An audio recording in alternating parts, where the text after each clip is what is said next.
ఈ వారం వచ్చిన బిగ్ బిజినెస్ న్యూస్ చూశారా? పైకి కనిపించేదానికి వెనకాల జరిగేదానికి చాలా తేడా ఉంటుంది. అందుకే ఈ సండే రోస్ట్లో ఆ హెడ్లైన్స్ వెనుకున్న అసలు కథేంటో కాస్త సరదాగా, కాస్త సీరియస్గా తవ్వితీద్దాం పదండి.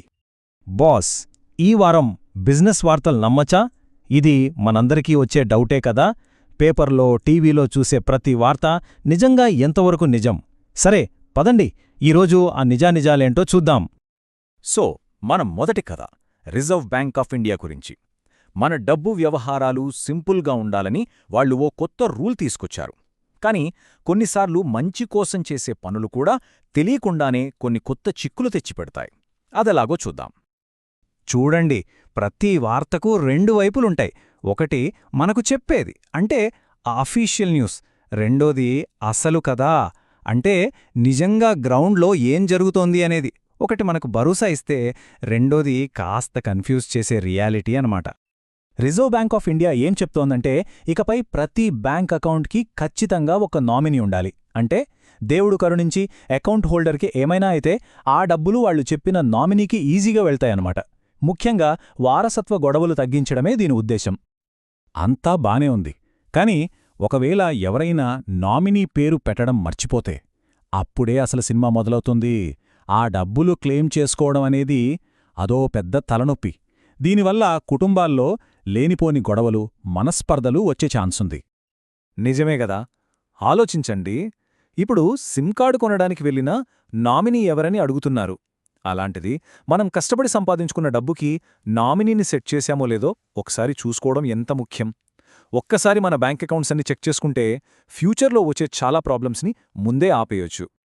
సరే, బ్యాంకింగ్ గొడవలు పక్కన పెడితే ఇప్పుడు ఇంకో పెద్ద టాపిక్కి వెళ్దాం. Manufacturing sector. ఇక్కడ కూడా ఓ పెద్ద అనౌన్స్మెంట్ వచ్చింది. వినడానికి దేశానికేదో గొప్ప మేలు జరుగుతున్నట్టు అనిపిస్తోంది. కానీ నిజంగా ఈ పెట్టుబడి వల్ల లాభం ఎవరికి అనే ప్రశ్న వేసుకోవాలి. ఒక్కసారి ఈ నంబర్ చూడండి, $2.7 బిలియన్. ఇండియాలో ఒక కొత్త మ్యానుఫ్యాక్చరింగ్ ప్లాంట్ కోసం ఇంత పెద్ద మొత్తమన్నమాట. దీనివల్ల బోలెడన్ని ఉద్యోగాలొస్తాయి, ఎకానమీ పరుగులు పెడుతుంది. ఇది వాళ్ళు మనకు చెప్పే మాట. అయితే వాళ్ళిచ్చే వాగ్దానానికి, గ్రౌండ్లో ఉండే రియాలిటీకి మధ్య గ్యాప్ ఎలా ఉంటుందో ఇక్కడ చూడొచ్చు. మేడ్ ఇన్ ఇండియా అనే నినాదం మనకు ఓ బ్రైట్ ఫ్యూచర్ని చూపిస్తోంది. కానీ అక్కడ పనిచేసే కార్మికుల పరిస్థితేంటి, వాళ్ల భవిష్యత్తేంటి, అది ఎప్పుడూ ఓ పెద్ద క్వశ్చన్ మార్కే. ఇన్ని $1 బిలియన్ పెడుతున్నామంటున్నారు సరే, కాని అసలు కార్మికుడికి దక్కే లాభమేంటి? వాళ్ల జీతం పెరుగుతుందా? వాళ్ల వర్కింగ్ కండిషన్స్ ఏమైనా బెటర్ అవుతాయా? ఈ ప్రశ్నలు మనం ఖచ్చితంగా అడగాలి. ఈ కోట్ చూడండి, భలేగా ఉంది కదా. మనం దీన్ని మెగా ప్రొడక్షన్ అనుకుంటాం, కానీ రియాలిటీలో ఇది ఏదో మెగా బ్రెడ్స్ ప్రాజెక్ట్లో లాభాలు ఎవరికి వెళ్తున్నాయో కనిపెట్టడం ఎంత కష్టమో, ఇక్కడ కూడా లాభం ఎవరికో తెలుసుకోవడం అంతే కష్టం కావచ్చు. అంటే పెద్ద పెద్ద ప్రాజెక్టుల లాభాలు సామాన్యుడికి చేరవు, అవి ఎటో మాయమైపోతాయని సటాయరనమాట. సరే, ఇక మన మూడో కథ, బ్రాండ్ వాల్యూ. వినడానికి చాలా సింపుల్గా ఉంటుంది, కంపెనీ సక్సెస్ని కొల్చే ఒక పద్ధతి.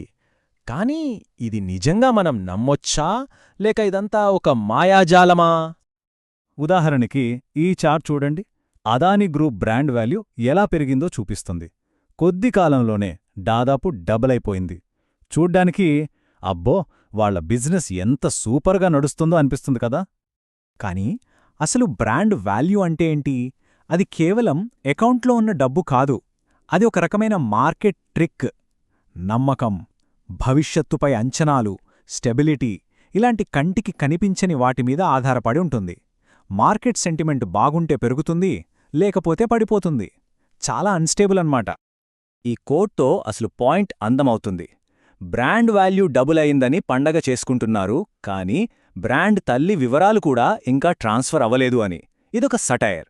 అంటే పేపర్ మీద నంబర్లో అద్భుతంగా ఉన్నా ఆ విలువ వెనక అసలు సరుకు ఎంత ఉంది అనేది మనం ప్రశ్నించాలి.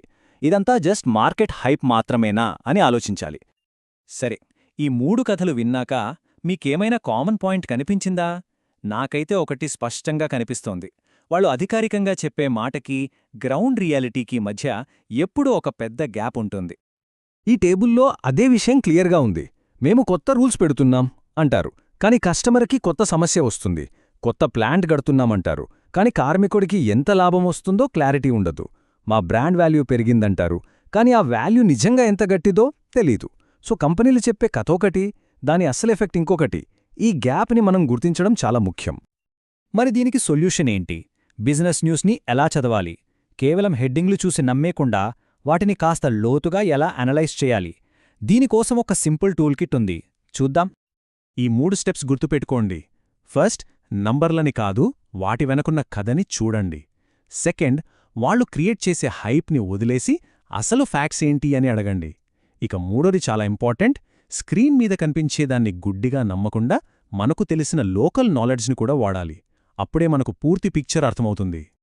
చివరగా ఒక్క ప్రశ్న. మనం హెడ్లైన్స్ని రోస్ట్ చేస్తున్నామనుకుంటున్నాం, కానీ నిజానికి ఆ హెడ్లైన్సే మనల్ని రోస్ట్ చేస్తున్నాయా? అంటే మనం వార్తల్ని అనలైజ్ చేస్తున్నామా, లేక ఆ వార్తలే మన అభిప్రాయాలని కంట్రోల్ చేస్తున్నాయా? ఆలోచించండి.